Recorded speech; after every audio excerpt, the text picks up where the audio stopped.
Doomloop Dispatch, the new show that covers the worst parts of the San Francisco Bay Area. My name is Kevin L. Jones, and with me whenever possible is D Scott Miller. Yes, and we're doing another headliner because there is a ton of stuff going on. Tons of stuff we wanted to talk about, especially what's going on in Oakland.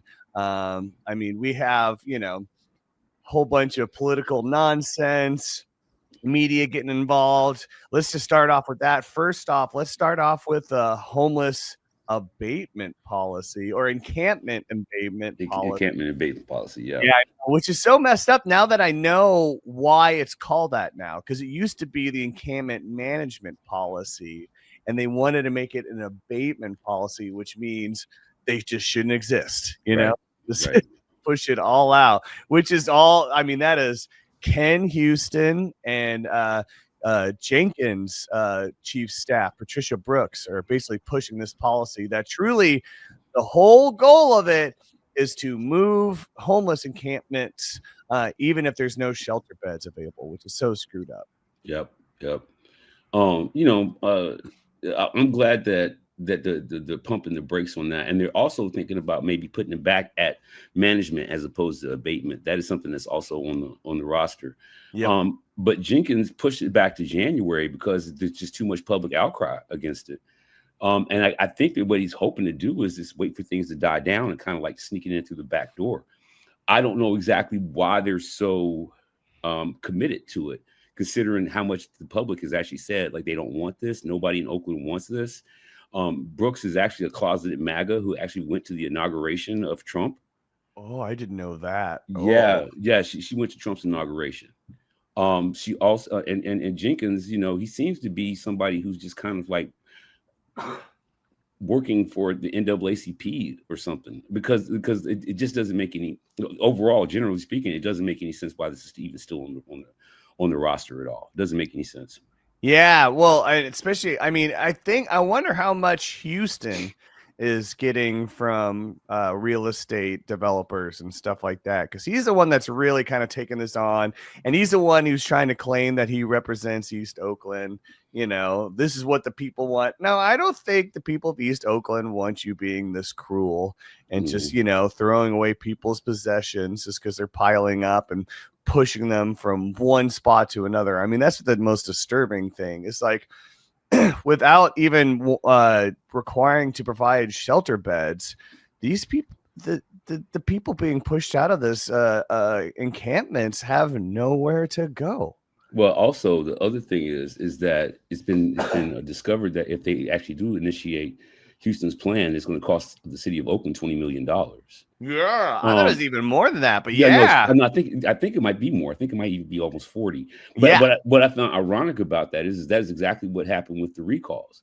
The recalls on both those recalls cost Oakland $20 million a piece. So that was $40 million that went towards these recalls that really didn't do anything.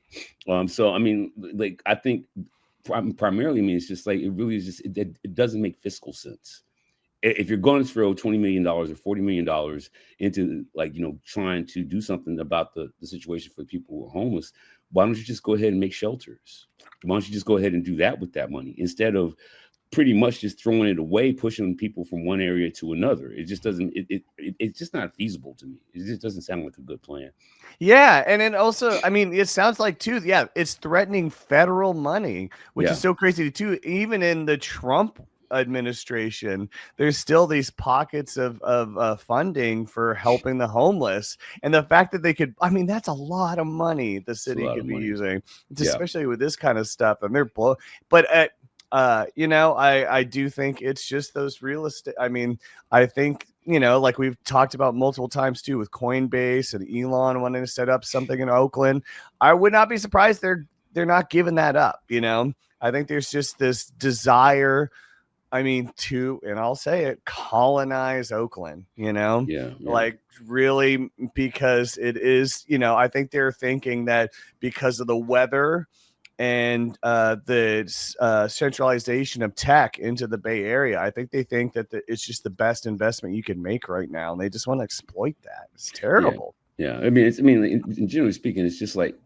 it's generally speaking, it's really a bad idea. And we do have a couple of people who've kind of infiltrated the city council through landlord lobby. We had the landlord lobby, and we also have Charlene Wang over there for Empower Oakland, who voted in favor of the flock cameras. I just learned that yesterday. Ugh. So I mean, we have these people who just like kind of like bad faith actors who got into these situations. But it is kind of like what Trump is doing, in the idea that like there's no money for this, but there's plenty of money for that. Mm-hmm. Right? Like there's no money. We can't do anything to solve the homeless issue, but we're willing to spend $40 million to push homeless people around. Yep. So I mean that is so Trumpian. It's so Trumpian in its logic, and we can't forget that Houston actually did have his greatest supporters were the landlord lobby. So yep. Yeah, that says everything. If Chris Moore is, packing you up, there's something shady there. Yep. Oh man, it's so funny. And which brings me to the next little bit, the fact that Stanley Roberts is returning to KRON, and bringing back his segment, "People Behaving Badly." Right. Now, my experience with it, because when I was at KTVU. When I remember seeing it really at its kind of peak, Stanley's peak. And I remember actually too, like, I mean, we had a guy at the news desk that would literally, he'd be watching our news show, but then once Stanley came on KRON, he switched to it, to watch it. And I always found it kind of, but maybe that'll change my mind on this, but I always thought it was benign. I always thought it was like the dumbest stuff about like, people leaving dog poop on the sidewalk and not cleaning it up or stupid crap like that. But I think it's got I think it has a worse impact on the community than I remember. Well, I mean, I did a little bit of research. I didn't really know who this guy was outside of the fact that he was working for the San Francisco Police Department. That was his last job. He was comm guy over at SFPD. His connection to Gary Tan and Susan Dyer Reynolds and JJ Smith and Erica Sandberg, like he's a part of that crew. Yeah, the poverty porn, right? The poverty porn people, the Doomloop people, right? So I mean, the timing I think is really interesting because it is this thing that we found out that KRON is actually owned by Nexstar. Nexstar are the ones who tried to get rid of Kimmel. And so like they're actually all in on Trump's agenda. So I mean, I think the timing is very interesting that this guy would be asked to come back, just as Gary Tan and them are trying to ramp back up and attack Oakland. I mean, to me, I think the most important thing is like if he's going to just be going around and just being like, look at that jerk, whatever. but the minute that he decides he wants to doom loop Oakland, I think people are going to have to really hold him accountable. He's going to have to be held to account. And so that's something like we're going to have to really get on KRON and get on him directly if we have to. And like, no, we're not doing that in Oakland. We're not doing that here. And it might even be this thing where we tell people in Oakland, if you see him coming, go the other way. Don't give him the content. You know what I mean? Like, so, which I think probably would be the best strategy. That's if he decides that he's going to try to do that at the behest of Gary Tan, which I see highly likely. I see it as a highly likely thing. So I mean, it might be best just to tell people to Oakland, like, you see him coming, go the other direction. Don't give him the content. Make him hunt for it. Make him hunt for it. Make him beg for it. Yes, and hold him to account.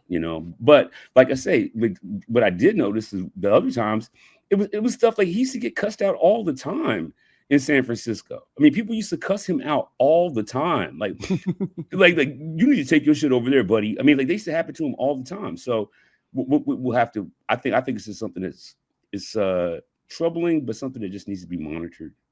Yeah, and I didn't realize that KRON was now owned by Nexstar, because the whole issue with KRON was back when I was in TV news was that it had lost its affiliation. It actually used to be an NBC affiliate and lost that. And that I can't.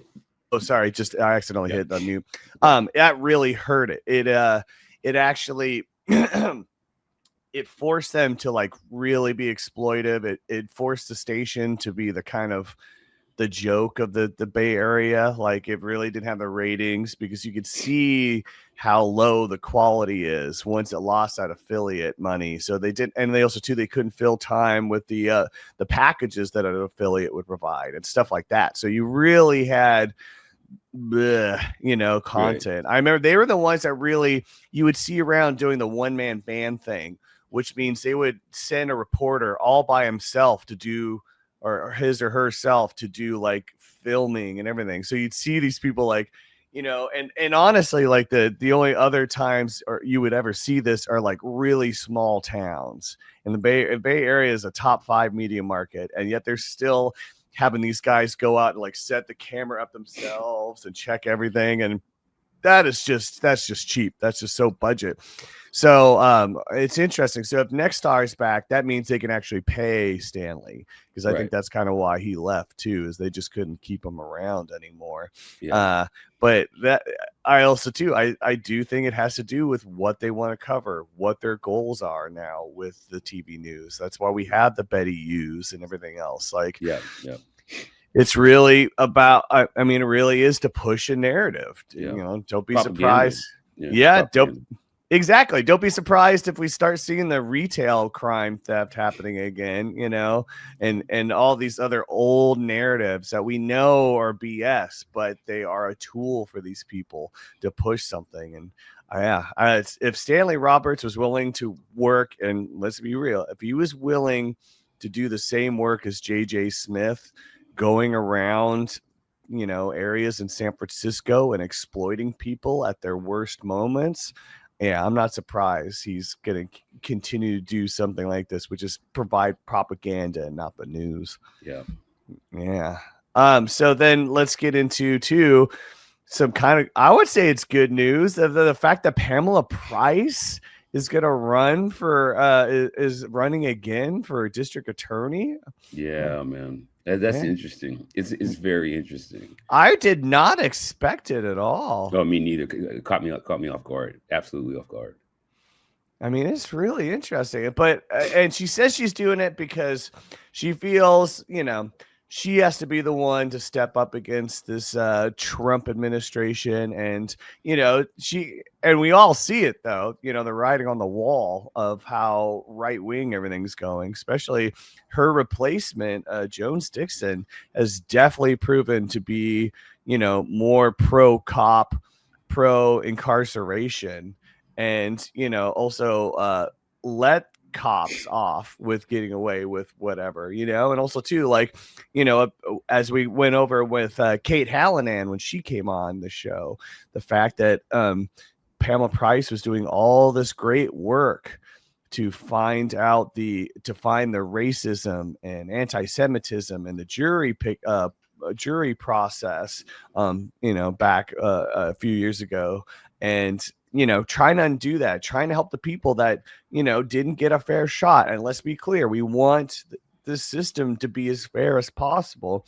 And if you're being racist or anti-Semitic or misogynist in order to get the jury selections you want, you're hurting that, And so, I'm so glad that she's going to run, because we should at least be bringing back the attention to this situation. The fact that she was trying to do good and they're really protecting the status quo.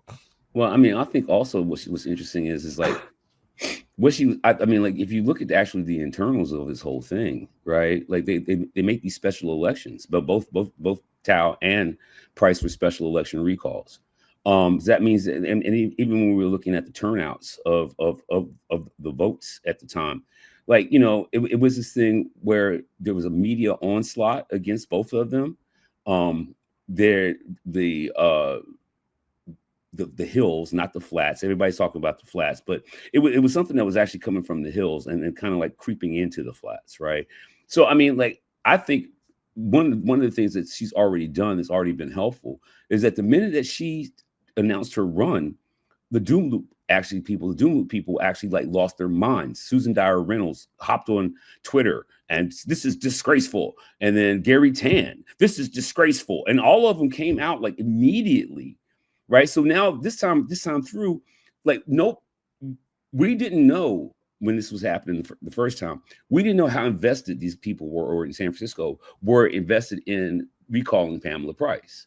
But this time we know. And now they have this reaction. Their reaction was like, one of the things that I felt was just the first thing is just going to be the revealing of this network, this AstroTurf network that has been working behind the scenes this whole time. But this time we get a chance to watch them grow in real time, watch them regroup in real time, watch them, like, what narratives are they going to be coming out with? And then we can get ahead of that narrative. So I don't know if Price stands a chance of winning or losing. I don't think that really is what it's about. I think ultimately it's about exposing, right? She's like, already, it's only been a week, and already she's exposed so many people, especially like people from San Francisco who were so invested, but they did it on the low, just like they did with the recalls in San Francisco of Dean and the school board, right? We had no idea those guys were behind the scenes working it. We had no idea, but this time we do. And so, I mean, what I'm really looking forward to is watching how they strategize and how people counter strategize. I mean, like, it's kind of like it doesn't, it's not a renewed fight. It's almost like a confirmation of what we already knew and expected. And so we get a chance to be like, okay, we know you guys are doing that, and what we're going to do is we're going to do this and we're going to do that. But the fight is not really a continuation of a fight. Like, you lost, essentially. Ultimately, what happened was the AstroTurf network came to Oakland and lost. In a lot of ways, they did, right? So basically, what we get a chance to do is we get a chance to pick even further. We'll get a chance to dig even deeper. We'll get a chance to pull out other names, other influences, other ways that they're trying to cheat the system. And so as they try to resist and repel Pamela Price, we get a chance to say, there you are, and bring them to light. You know, so I mean, I think that win or lose, she's already established something that's going to enable Oakland to really get a look at these people who are trying to take over our town. Definitely. And honestly, though, too, yeah, her chances of winning are kind of up in the air as well. I mean, especially she was recalled only by 63%. I think that's attainable. I think that she can overrun that, you know, especially if he runs on, like, say, a presidential election or something like that. Actually, not a special election. She probably got a better chance. And if she gets a ground game going like Barbara Lee, you know, if she connects with Care for Community, something like that, maybe she does have a shot. But also, I think the biggest thing too, and is exactly what you pointed out, is the fact that we can relitigate this stuff. Exactly. And we can bring out, and we can put some sunlight on the campaign she faced and what happened with it. And we can keep bringing up things, you know, like, why was Eric Swalwell involved with the recall? Well, maybe because he's got something shady to hide. Things like that, you know. Exactly. Which is so good. And also too, it's really coming out now that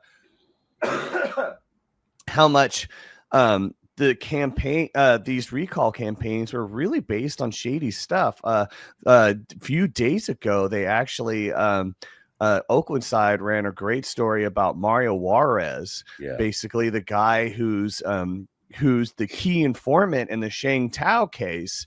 And remember, when we had Brandon Harami, a former Oakland staffer, he was saying, like, the case is against Tao is BS. And basically, Oakland side got at to that point because it is based on the testimony of this shady dude, Mario Juarez. I mean, he's like, sure, a well-known businessman, but like, it's the stuff he's saying, it's all him and hearsay, and he's not the most trustworthy character. Yeah, I mean, like, and also, I mean, like, I remember when he tried to get his story out before the recall, and he couldn't get one newspaper to talk to him. So he ended up pretty much buying an ad on Twitter and telling his story through an ad on Twitter. Why? Because you didn't have enough credibility to talk to any publication, not the Trib, not the Chronicle. I mean, which is weird because you know that they're actually in support of whatever the hell this is, right? But they didn't want to talk to him. He didn't have the credibility to actually be a part of that conversation. So, I mean, so what you're telling me is that he can go to the FBI and say something to the FBI. But even the media sources that are actually in support of this, probably for financial reasons, they couldn't talk to the prime witness. The prime witness did not have the credibility to actually make it to the newspaper, but the FBI is going to say this guy's credible enough to actually be the central part of the case.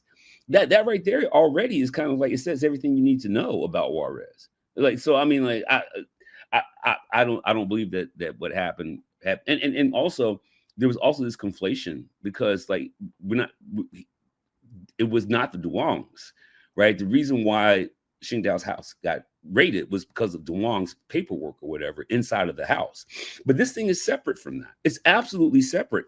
And they conflated them. They said, okay, well, the reason why Qingdao had the FBI raid her house is because of this thing that Juarez said.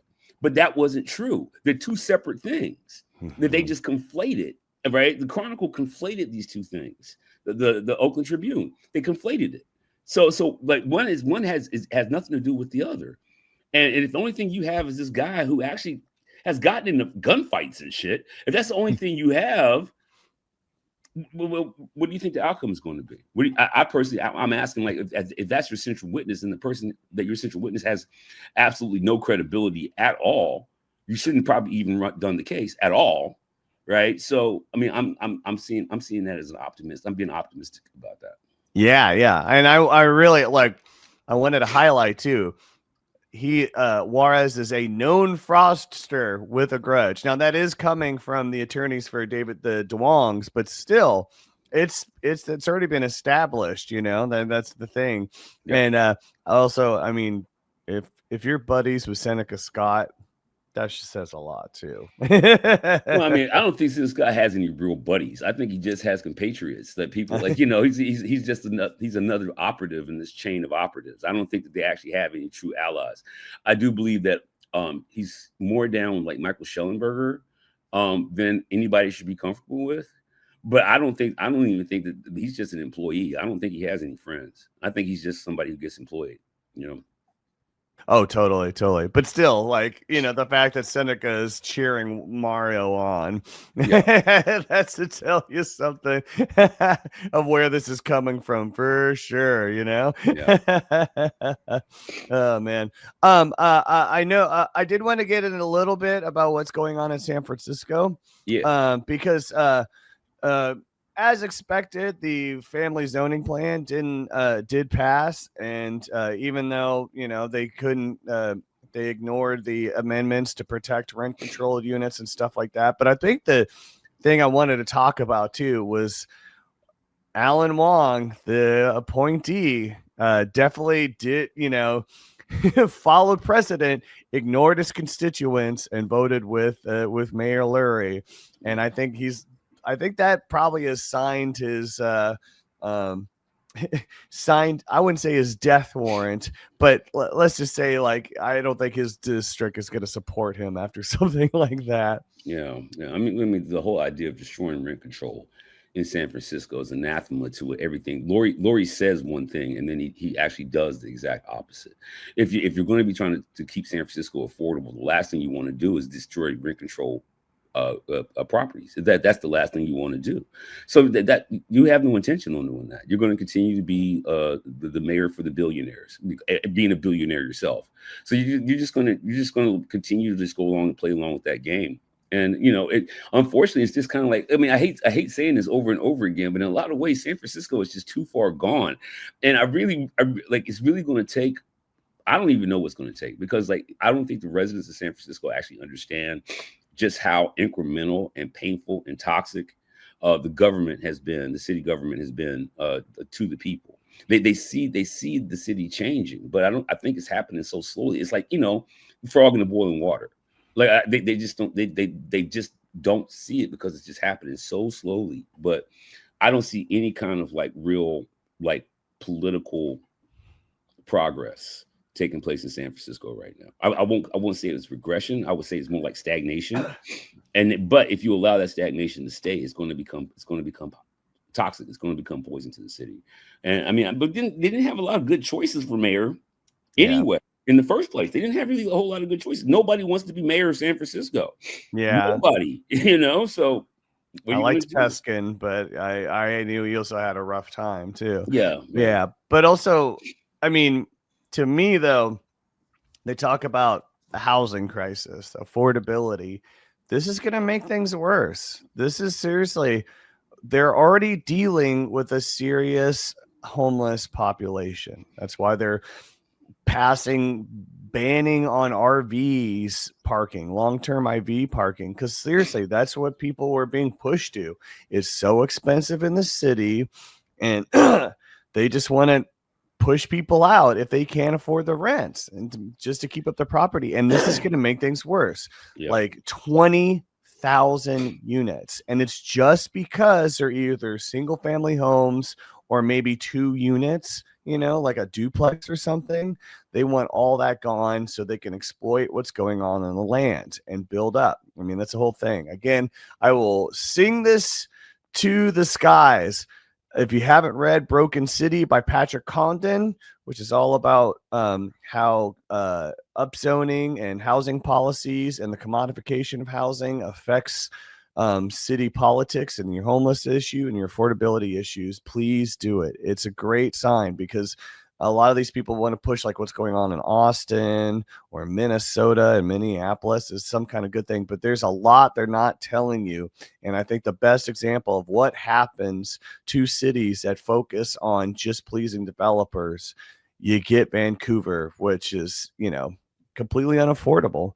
But yeah, we don't need to focus on that, even though, and also too, it's interesting too that the housing plan will probably be challenged by a CEQA lawsuit, which is why they hate CEQA so much, because it's the only thing that can challenge them. But also, it's just going to show too, like this great article in 48 Hills about Lurie's plan for the crime and homelessness. They try to make it seem like it's, they're from the center, they're just being moderate, but it's no different than like a Trump plan. Yeah, it's draconian. I agree with Tim on this one. I mean, the whole idea of sober city, sober sites, like in sobriety actually being a prerequisite for not being homeless is, like, to me, it's so hypocritical, right? It's actually a hypocritical thing, because the people actually doing the legislation on it are probably not sober themselves.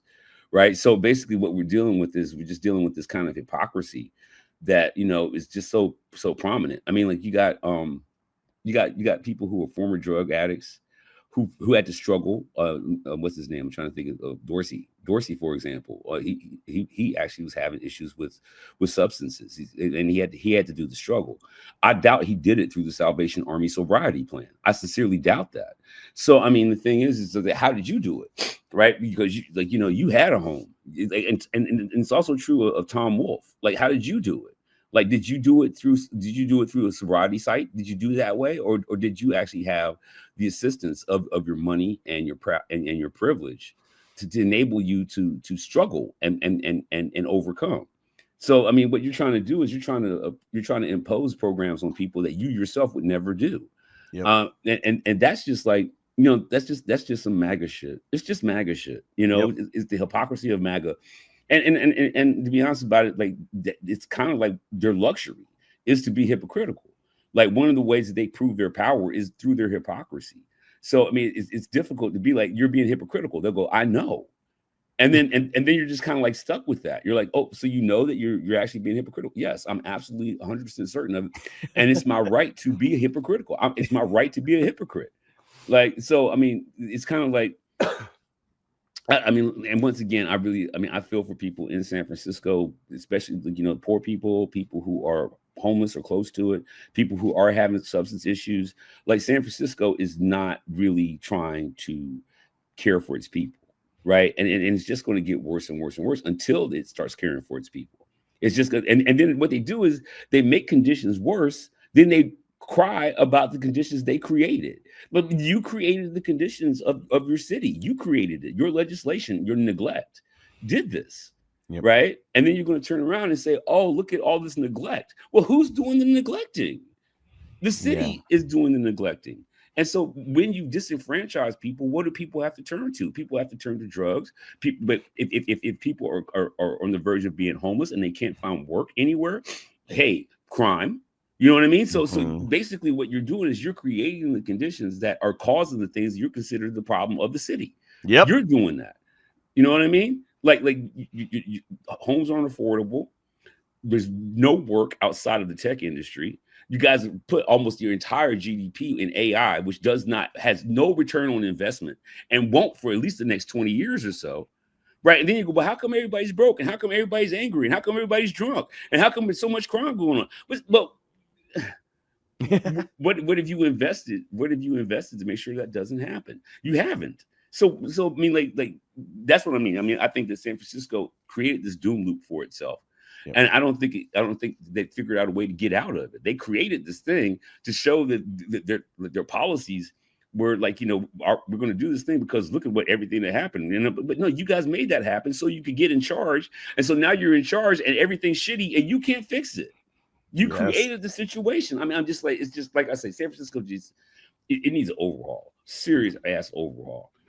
Yeah, it's so funny because it's so true. They're trying to balance this thing where they wanted to make San Francisco look like a doom loop, look like total crap.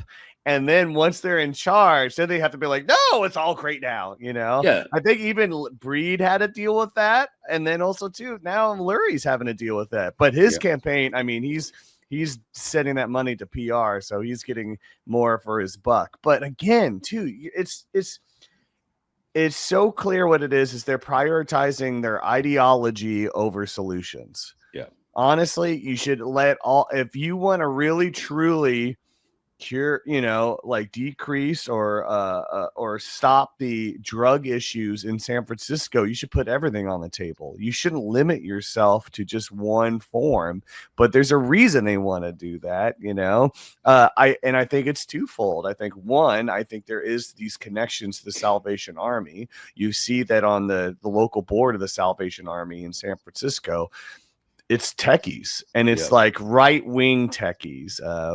Big one, Adam Nathan, I believe. Yeah, as a guy, you know, I think he's an AI, and of course, he's the one that's pushing for this stuff. And I think that's a part of it is because there are investments that Salvation Army is pushing for. We've talked about before, like a multi-million-dollar facility they want to set up, you know, and why? Because they take that city money. And again, the techies, they know they can't just keep coming up with app ideas forever. You know, they know where the real money comes from and is finding a way to siphon it out of the government. But on that too, I think it is also ideological. I think it's also about they want what they want, and that means they don't want to have to look at people on drugs. Harm reduction works, but it also too, it gives people freedom and gives people the time to like get off and make their own decisions. I honestly, if people go back and listen to our episode with the director of the Gubbio project, you'll learn a lot, and you'll see too, it's harm reduction. People don't hate sober living. They don't hate those kind of restrictions. It's whatever program works. That's what you want, and you want to support that. But the thing is that the other side does not agree with that. It's only one way, you know. It's the only way, and they're gonna make things hard. It's gonna make the issues worse, you know. And then they're also gonna have to either deny that they're making the issues worse, or actually accept the fact that they're wrong. And when has a billionaire ever done that?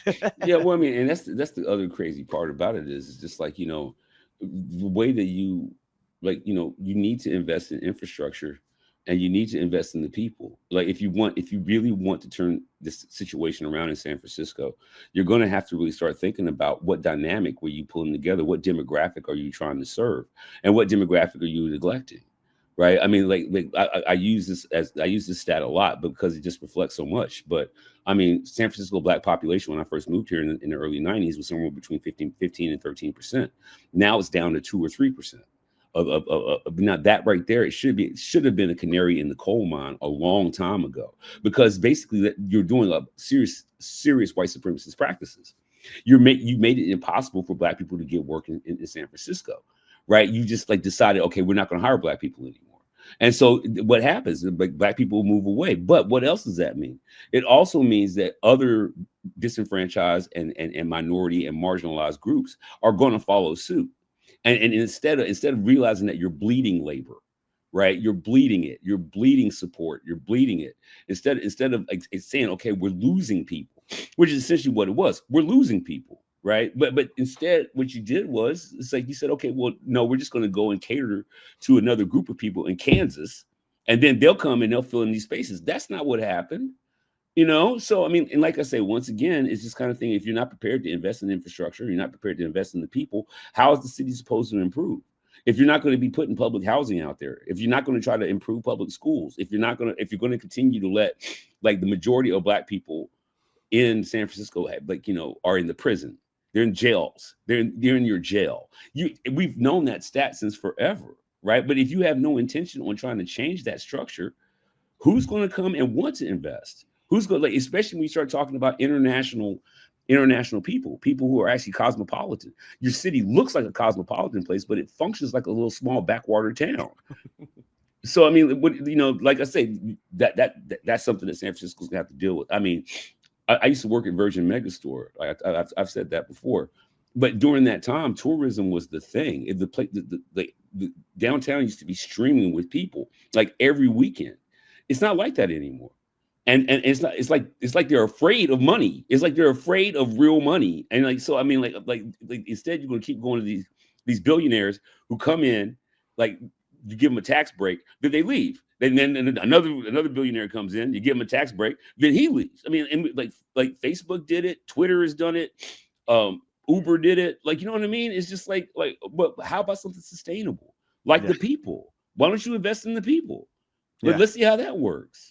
Yeah, no, though. That's the whole thing, is now what of our economy is basically half of it is just appealing to the rich, just serving the rich, you know, the wealthiest. I mean, that's how they're adopting it. Oh, well, if we get enough billionaires in here, then we're going to be okay, you know? Yeah, because they're so generous. Yeah, exactly. They're really, they're really propping up the city. No, yeah. And that's what so kills me too, is what made San Francisco awesome was when it was cheap for artists. Yeah. When, like, literally, you know, you'll hear people talk about all the time. I could have a room in a house in the city and have a part-time job, and so then I could focus on making art or starting a band and putting on shows. You know, it was like, that's what made, I mean, that's the same thing that happened with Brooklyn. There's a great documentary, I believe it's called Meet Me in the Bathroom, and it all talks about the New York music scene that produced, I mean, you really had like a stream of awesome influential bands like the Strokes, the Yeah Yeah Yeahs, so many other bands starting off from that, Interpol. And then as soon as like it's became this hip, cool place to be in Brooklyn, that's when real estate investment came in and just kicked everybody out.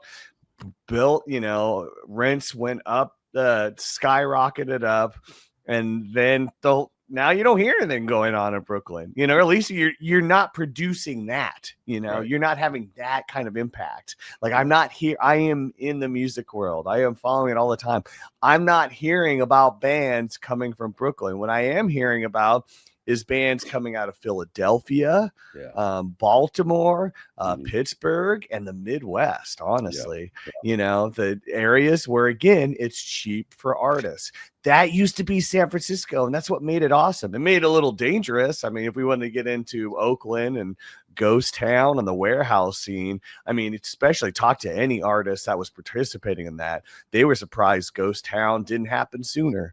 But still, it still provided this wonderful foundation for creatives. And guess what? Creatives are, you know, the color. Creatives are the ones that really, and it's like, you know, across races and stuff like that. It's the creatives that provide, you know, brighten up a city, brighten up a metropolitan, you know? It's crazy to me because, like, the Republicans, one of the things that they co-opted, which really, like, still kind of like infuriates me and also confuses me, is the concept of culture war. They co-opted that. But but now when we talk about so-called culture wars, we're not really talking about culture, right? We're not really talking about cultural capital. Right. When they say culture war and they start talking about trans people, trans is not a culture.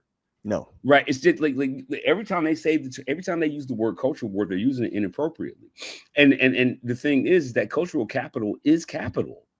Right. Like it's like people have absolutely forgotten that cultural capital is a thing. Cultural capital is capital. Yeah. And so when you are invested in culture, which is arts, music, literature, like this is culture, sculptures, like these are cultural things. Like arguments that they're called the things they're calling cultural wars have nothing to do with culture whatsoever. Right. It's race and gender and all and these religion, and you know. Oh my God, that that essay out of Oklahoma University. Oh my God. But that's not culture though. It's That's not culture. Exactly.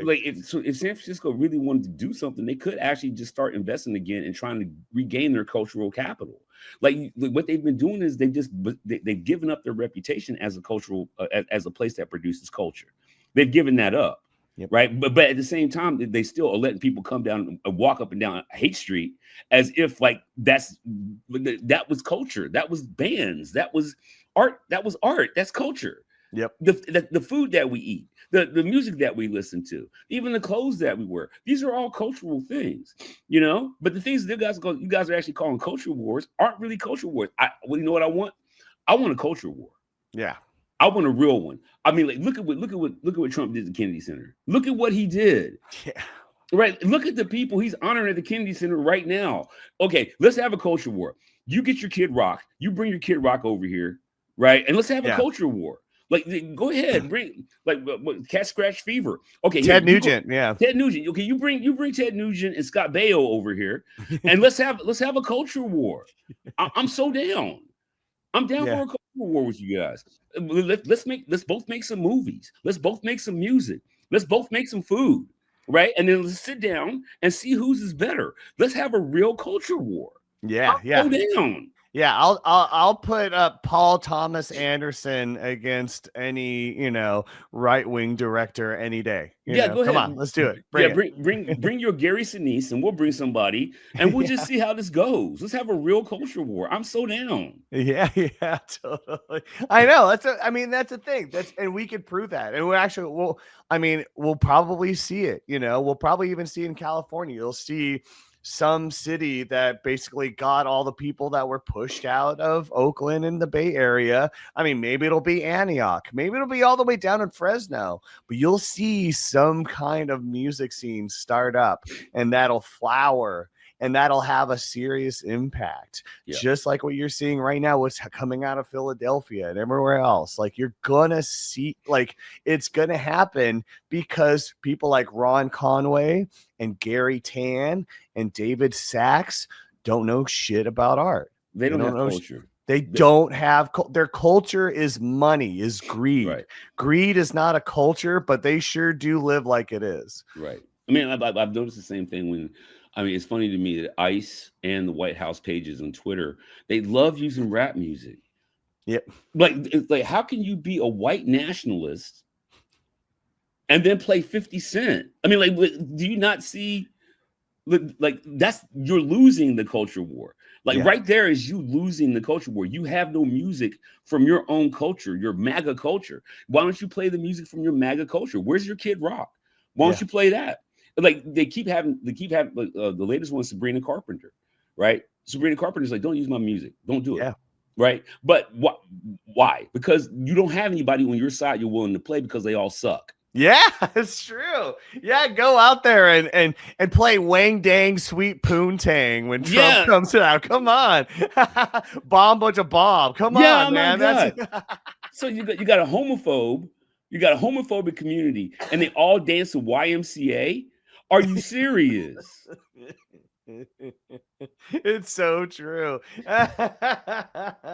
So, I mean, they've already lost the culture war. I mean, I think it's the reason why they decided to co-opt the term, because you've already lost it. When you have Trump dancing to YMCA, when you're playing rap music to go along with your ice raids for your little sizzle reels, you've already lost the culture war. Yeah, if you have to adopt people like Kanye when Kanye's at his worst, and that's when you're coming in to support, you know, like that's when you're coming in. And he wasn't doing that, you know, when he was doing a college dropout, you know, he was definitely, he's still the guy that said George W. Bush hates black people, you know. Kanye lost the culture war. Yeah, he did.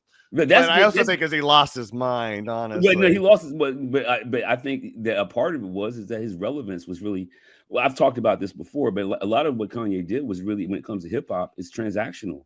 Yeah. Like he had to work with people who were already pre-established. I'm not saying he didn't make some nice beats or whatever, but I mean, the thing is like he had to be with Common, he had to be with Jay-Z, he had to be with, a Slum Village. But he had to be with somebody who's already pre-established, and like those are the ones we call the hits. The hip hop hits are not Kanye by himself, and so he always was transactional. And so when the shit hits the fan, he lost the culture war, and that's when he decided that he's going to become so controversial. Yep. Right. To keep him in the spotlight, but ultimately, bro, I'm not saying that he didn't have some talent, but one of the best rappers alive. Oh hell no, nobody even ever says that about him. There's nobody who even puts him in the top 10 or the top 20 rappers. It just doesn't happen, right? You might be able to call him a big time producer, right? But rapper, no. And so I think he would even admit that. He would say that a lot during his career. Like, once I'm a better rapper. That's what I'm saying. So I mean, like, I think he lost the cultural war too. So I mean, but I think the cultural capital is a real thing, and people aren't talking about it like we used to. But it's still very real. And cultural capital is an incredible form of soft power. Yes. Right. So I mean, like one of the things that I keep reflecting on are how Motown and James Brown really impacted the civil rights movement. Aretha Franklin. There was a cultural front and a cultural capital that ended up being so influential, not just to that movement, but to a whole bunch of other movements. Like Respect became a song for the women's movement. Respect became a song for the gay rights movement. Respect became an anthem of resistance. Right. So I mean that's what I consider cultural capital and soft power. So and also too, let's not forget James Brown and I'm Black and I'm Proud. That's I mean, literally made a single out of something that probably a lot of people like, what? You could say that, Right. Yeah, I mean, it's just, we could do that again. We can do that again. And I do say I will say that like one of the more encouraging things is movies like One Battle After Another, Sinners. And let's not forget Kendrick killing the fucking Super Bowl last year. Right. So on the one hand, you got these white people, white nationalists, and they're like, we got it, we won. It's like, well, where's your movie? Yeah. Where's your music? Yeah. Where's your food? And well, they have them, but they're terrible. It's like God's Not Dead, that series, which is just, right-wing propaganda, I think they're going to make a sequel to The Passion of Christ, which is what? I mean, it's you're right. I mean, culturally, if you are so married to an ideological side and can't focus on the creativity, it's gonna suck. It's gonna suck. And so, I mean, I think they are losing the cultural war. I think the cultural war has actually already been claimed, right? And unless you guys can come up with something like the Will to Power, or whatever that film was called, Triumph of Will. Unless you guys can come up with a Triumph of Will real quick, like you've already lost this. You lost the culture war. Yeah, I don't think they have a Lenny Riefenstahl like they don't. Anyone of that like that talent. Yeah, exactly. But also too on the other side too, you have like people like Bob Villain and Kneecap blowing up, because of what they're pushing, which is completely the opposite. Yeah, exactly. I mean, so and one of my dad's favorite movies is this movie called Swing Kids. Which is about like kids in Nazi Germany who had fallen in love with jazz music. And how they actually ended up becoming like, and based on a true story, they actually ended up becoming like major members of the resistance just because they love jazz so much. And so, I mean, like, I think that's the foundation of where the resistance is going to be. It's got to be cultural. It's got to start culturally. It's going to be Zoomers that are really into shoegaze. That's going to be the soundtrack of Revolution. My Bloody Valentine and stuff like that. And Turnstile. We should start wrapping up, but I did want to point out about, I want to talk real quick. People should be aware that there's going to be a lot of teacher strikes, honestly, because I think the labor unions are saying that the teacher unions are saying that it's like literally like 80,000 teacher contracts are going to be up in California alone. So yeah, saying 80,000 teachers have expiring contracts. And so, I mean, we're going to see some big wars over education and teaching. And as somebody who's married to somebody who used to be a teacher but still works with teachers, somebody who is, I'm very active with my kids' schools. Honestly, support. Don't break the line. Support your teachers. Support these strikes, because honestly, it's not even to. It's not money. If you ask them, it's not about money. It's like literally things like bodies that are supposed to provide like discipline and regulations and stuff like that not working out. There's a lot of stuff that needs to be cleaned up, and we should support teachers too, especially as they want to destroy the Department of Education. It's now more important than ever. Now more than ever, you got to be supporting your teachers, people. That's right. I have nothing to add to that. I agree with what you just said. I appreciate that. And then finally, I don't know. Did you see this story about the Stop AI guy? Yeah, he's missing. Yeah, he's missing. He was on our show. He was a really good guy. Yeah, I don't know what happened. Hey, I just wanted to point this out. We had him on. I really liked having the Stop AI guys on. Yeah, they were really knowledgeable, and they could get into all the crazy crap that's along with AI, especially generative AI. And so, Sam, if you're out there, I hope you're okay, buddy. Yeah, man, we're gonna keep an eye on that one, because, like, you know, he's been dedicated. They've all been dedicated, and they were just starting to get like some momentum in their weekly protest. And like Altman had actually become a little bit more too cognizant of them, and there's already a couple of bodies around Altman. Yes, there already are a couple of bodies there. So I mean, like, I'm concerned, and I hope that we can actually like have him back on after he's found. Yeah, because honestly, that's right about Altman. There's whistleblowers that suddenly committed suicide, after they started the whistleblowing process and stuff like that. So yeah, I'm not gonna pay Atlantic. I don't like the Atlantic. So if somebody has a gift article they could share, I'd appreciate it. But again, though, Sam and all the Stop AI folks, we hope you're doing okay. And we hope we get to talk to you soon. In solidarity. Yeah, seriously. So with that being said, that was another episode of the Doomloop Dispatch. Thank you for dealing with two sick dudes trying to push through and make another episode. Oh, I hope you've been enjoying our husky voices. Yeah, we sound so sexy right now. Sexy and sniffly. We sound sexy and sniffly today. Oh yeah, baby. Yeah, how you guys doing today? I know. I'm gonna be. That's my Wolfman Jack. All right. But anyways, follow us on the socials. We should be having more great episodes coming up. Please support us on Patreon. $1 a month helps. Share us on all the socials, especially YouTube. We want to get those subscriptions up. We're up to 300 subscribers. Nice. So, I mean, come on, keep pushing that. If we get up to 1,000, that means we can actually start making money from it. That would be nice, get this stuff to pay for itself. Yeah. So, yeah. But again, though, still, we appreciate all your support. Absolutely. And until next time, keep fighting the good fight.